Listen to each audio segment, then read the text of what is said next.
Assalamualaikum warahmatullahi wabarakatuh.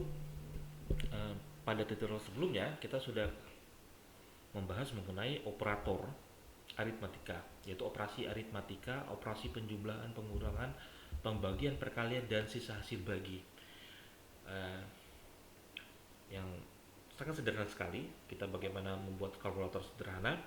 Untuk tutorial kali ini kita akan coba agak lebih kompleks sedikit, yaitu menggunakan operator itu untuk misalkan membuat atau menghitung luas bangunan atau luas bidang datar atau luas atau volume bangunan ya. Uh, Selain itu saya juga akan membahas mengenai konstanta input dan format output. Nah, oke, kita langsung ke bahasa aslinya. Saya sudah buat file yang namanya latihan3.c. Anda bisa buat file itu sendiri. Kemudian seperti biasa, kalau bahasa C dimulai dengan include stdio. Ini standar sekali. Kemudian integer main, fungsi standar juga. Untuk kali ini saya akan menghitung luas lingkaran.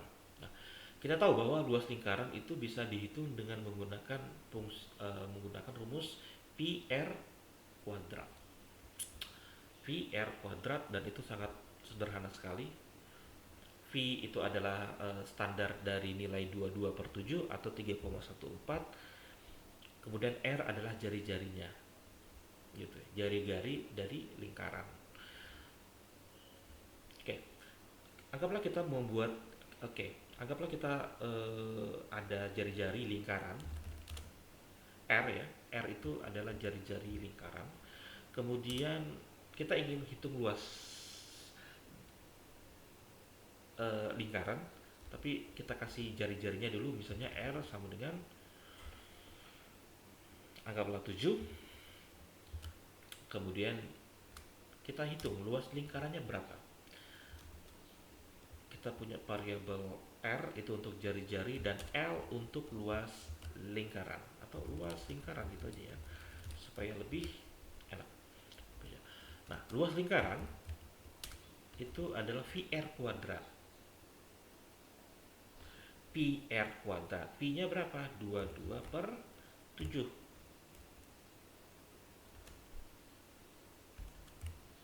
Kali R kuadrat. R kuadrat itu berarti R kali R, itu R kuadrat. R pangkat 2, maka R kali R. Kalau R pangkat 3, R kali R. Sederhana ya. Oke. Seperti itu. Kemudian setelah dapat luas, kita tampilkan sangat mudah sekali. Print F ya. Karena luas lingkaran itu adalah float, maka nanti kita menggunakan placeholder %F. Luas lingkaran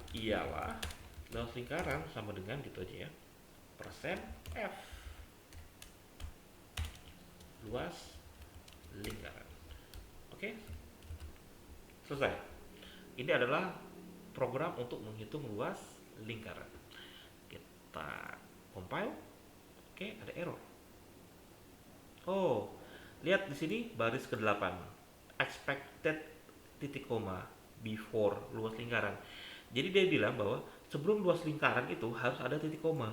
Maka kita pikir maka di sini kurang titik koma. Sudah, kita simpan, kita compile kembali. Sip. Gak ada error, gak ada warning. Kita running. Lihat hasilnya. Ya, luas lingkaran adalah 147. Pertanyaannya benar atau salah? Nah, gitu. Betul? Mungkin kalau ragu, kita perlu cek di Google. Atau Anda punya kalkulator. Kebetulan saya tidak tahu di mana kalkulatornya. 22/7 dikali 7 dikali 7, hasilnya 154. Kenapa beda? Pertanyaannya.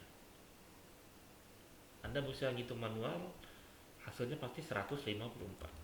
Nah, ini menarik juga di bahasa C, dan Anda juga harus hati-hati. Bagaimana kalau kita balik seperti ini?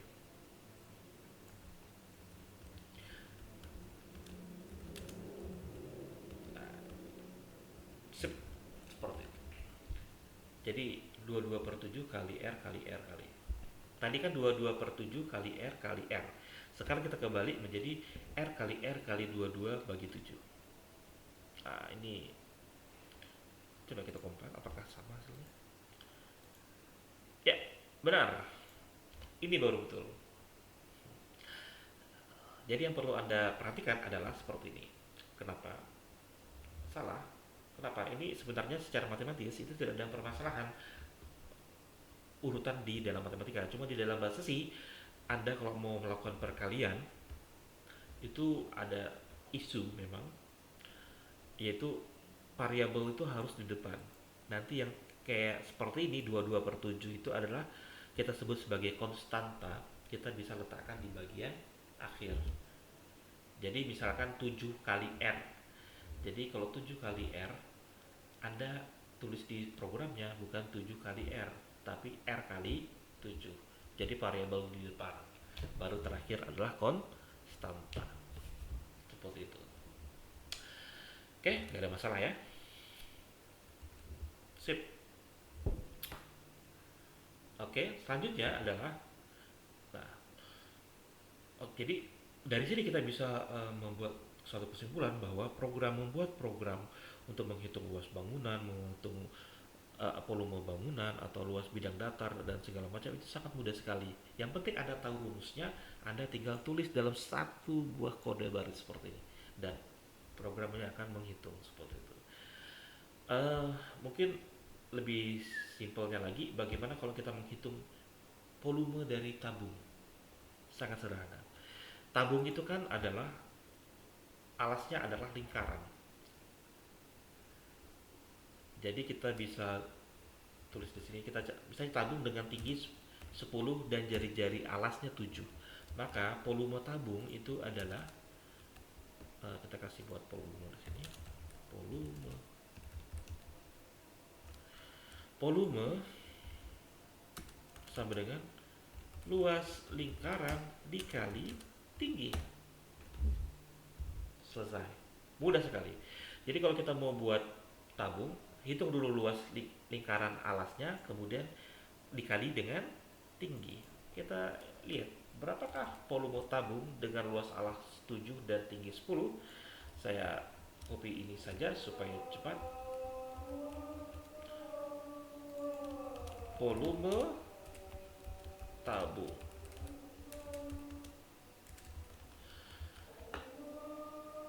Oh ya, seperti yang sebelumnya saya jelasin bahwa kalau supaya tidak ada kesalahan dan supaya standar, kalau dia float kita jangan tulis 7, tapi kita tulis 7,0 dan 10,0.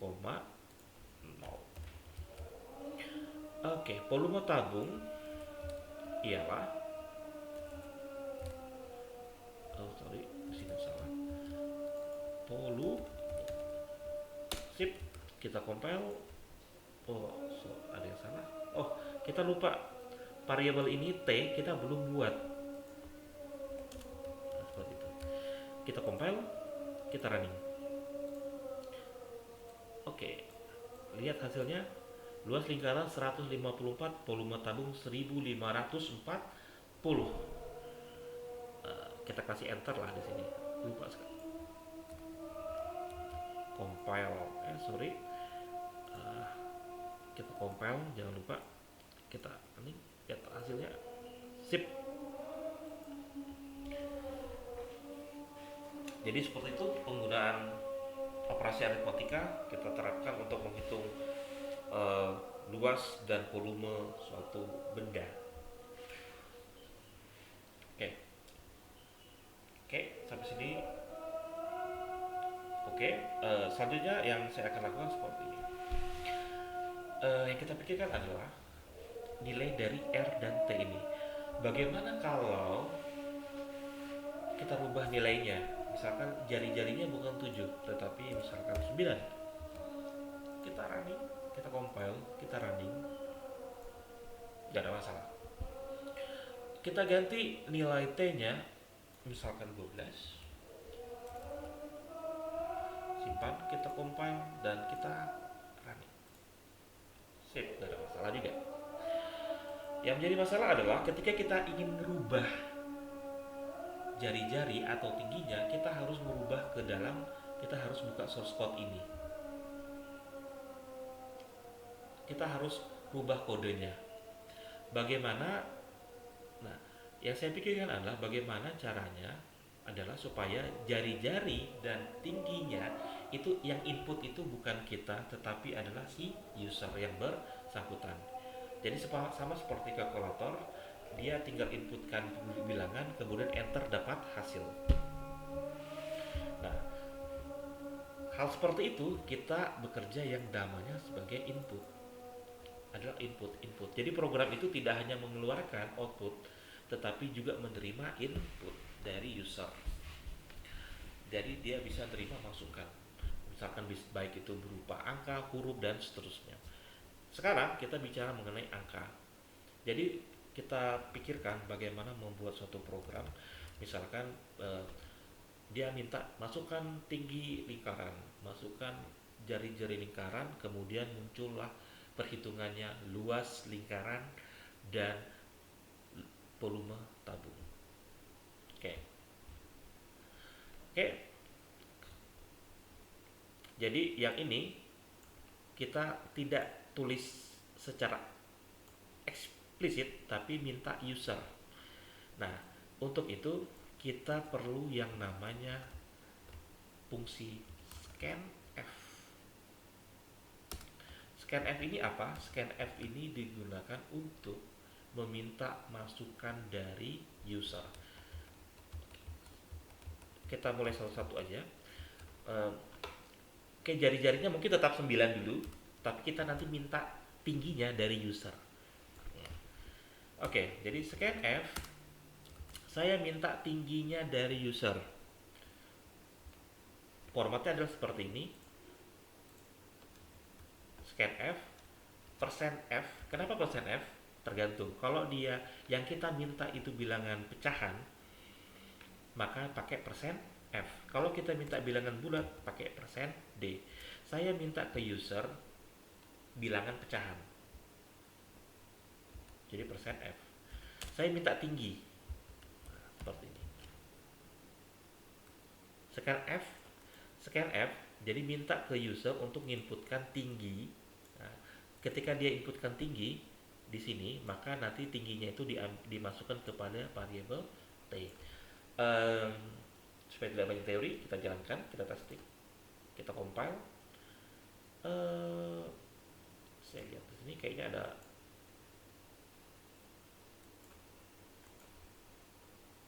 ada warning %f expect argument to float but 2 has to be double. Kita cek dulu, kita compile, kita running. Oke, kita masukkan nilai di sini. Nah, ini adalah tanda dia meminta inputan. Contoh, kita masukkan 7, enter. Nah, lihat. Tapi mungkin di sini ada masalah ya, karena volume tabungnya jadi 0. Oke, nggak ada masalah.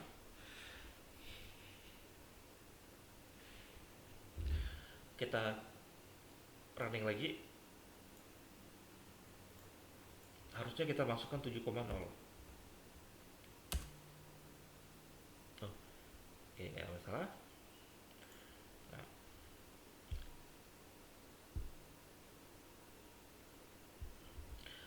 oke, coba kita cek. Kayaknya tidak jalan. Oh, sorry, ada yang lupa. Kalau kita minta ke user untuk input data, itu di sini scanf %f dan di sini ada tanda ini. Nah, ini kita artinya memasukkan yang ada di input user ke variable t itu. Maaf. Jadi seperti ini ya. Kita compile, kita running lagi. Saya masukkan 7,0. Berapakah luas dan volumenya? Oke, mungkin agak lebih, supaya lebih baik kita tulis ini, printf masukkan eh, tinggi volume. Nah, kalau kita running, tujuannya apa? Perhatikan.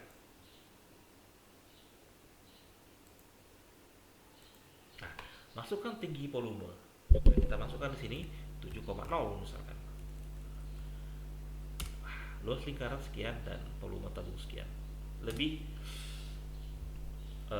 mudah terbaca ya. Lebih lebih enak gitu dilihat programnya.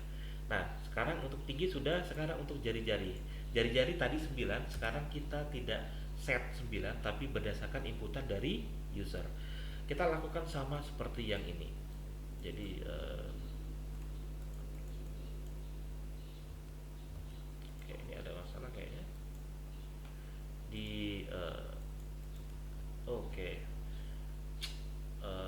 program saya error. Kita saya pause dulu, good. Nanti saya buka lagi. Saya tahu, nggak tahu kenapa ya. Kita buka yang baru tadi, kita kerjakan seperti ini. Oke, kita coba compile, kita running, kita lihat, masukkan tinggi volume, tingginya 10. Oke, sekarang kita lakukan hal yang sama untuk jari-jari. Masukkan jari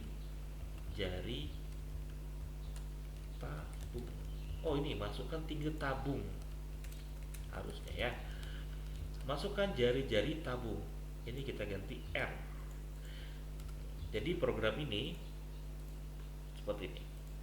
Masukkan jari-jari tabung 7. Masukkan tinggi tabung 10.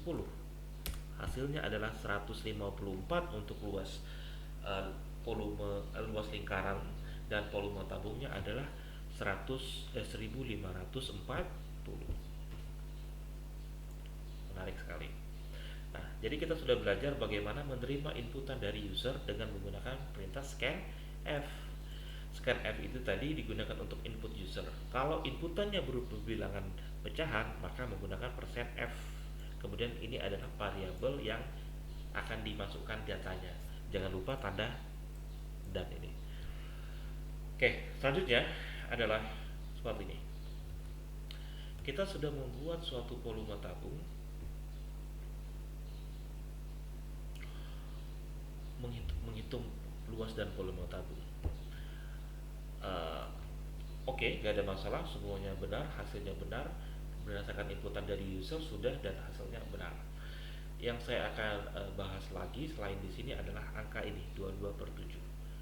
Kita tahu bahwa pi itu adalah standar matematika. Ada beberapa nilai-nilai standar matematika seperti E untuk Euler gitu ya, dan V untuk ini 22/7, yaitu digunakan untuk menghitung volume tabung, menghitung luas lingkaran atau bola dan seterusnya. Itu angkanya nggak akan pernah berubah, yaitu 22/7. Nah, angka-angka 22/7 ini Anda misalkan membuat suatu program untuk menghitung luas tabung dan tabung, bola berkaitan dengan lingkaran, kerucut, tentu menggunakan angka 22/7 ini, dan itu berulang-ulang meskipun angka itu tidak pernah berubah. Nah, kalau kita memiliki angka-angka atau berupa hal yang seperti ini, itu disebut sebagai konstanta. Kita bisa definisikan bagian atas. Jadi kita buat namanya konstanta. Define misalkan pi 22/7. Apa itu konstanta? Tadi konstanta adalah bilangan yang nggak pernah berubah. Jadi kita ganti di sini bukan 22/7 tapi menggunakan pi. Seperti itu. Jadi kalau nanti kita misalnya menghitung luas bola atau volume bola atau kerucut, kita nggak perlu lagi tulis 22/7, kita pi saja. Pi nya dapat dari mana? Dari atas. Yang ini disebut sebagai konstanta. Kita running. Oke. Masukkan volume jari-jari tabung 7, tinggi tabung 10, hasilnya 154 untuk luas lingkaran, dan volume tabungnya adalah 1540. Tidak ada perubahan. Jadi kita rangkum, kita punya variabel, kemudian untuk menerima atau menampung data yang dinamis, data-data. Sedangkan untuk data-data yang tetap seperti pi yang tidak akan pernah berubah, kita taruh di bagian konstanta. Seperti itu. Kita juga sudah bisa menerima inputan dari user. Nah, sekarang dan kita bisa menampilkan luaran output. Jadi kita bisa menerima input, bisa menampilkan output. Outputnya seperti cuma di output ini mungkin agak sedikit kurang pas gitu ya, karena kita lihat luas lingkaran 154 dan nolnya banyak sekali di belakang koma. Kita bisa atur formatnya untuk outputnya ini enggak. Jadi kita ingin, misalkan saya ingin mengambil dua angka di belakang koma. Jadi kalau yang ini kok nolnya kan ada 6. Jadi kadang-kadang kita ingin menampilkan dua angka di belakang koma. Bagaimana caranya? Di sini kita titik 2F. Titik 2F artinya adalah dua angka di belakang koma. Kita compile, kita jalankan. Masukkan nilai tabung 7, masukkan sorry. Kita jalankan dulu. Bukan di sini. Salah, di sini. Yang di format itu luarannya, bukan inputannya. Oke. Kita jalankan. Masukkan jari-jari tabung 9. Masukkan tinggi tabung 8 misalkan. Ya. Dua angka di belakang koma sesuai dengan yang kita definisikan. Seperti itu.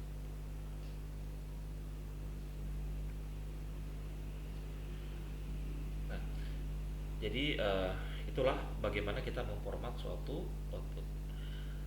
Materi ini itu sudah ada di Open Learning ya, sudah di-upload juga, yaitu berkaitan dengan formatted input and output ya. Bagaimana di mana di dalam C kita bisa menerima inputan dari user dan bisa melakukan output. Nah, inputan maupun outputan tadi itu kita bisa outputnya, terutama kita bisa format. Kalau inputan kita bisa format apakah inputannya berupa bilangan bulat atau bilangan pecahan. Kalau kita mau terima bilangan inputan bilangan bulat, kita menggunakan persen T. Kalau pecahan persen F. Nah, ini ada beberapa slide yang Anda bisa lihat di Open Learning. Nah, sebenarnya sudah dijelaskan sebenarnya di dalam video ini.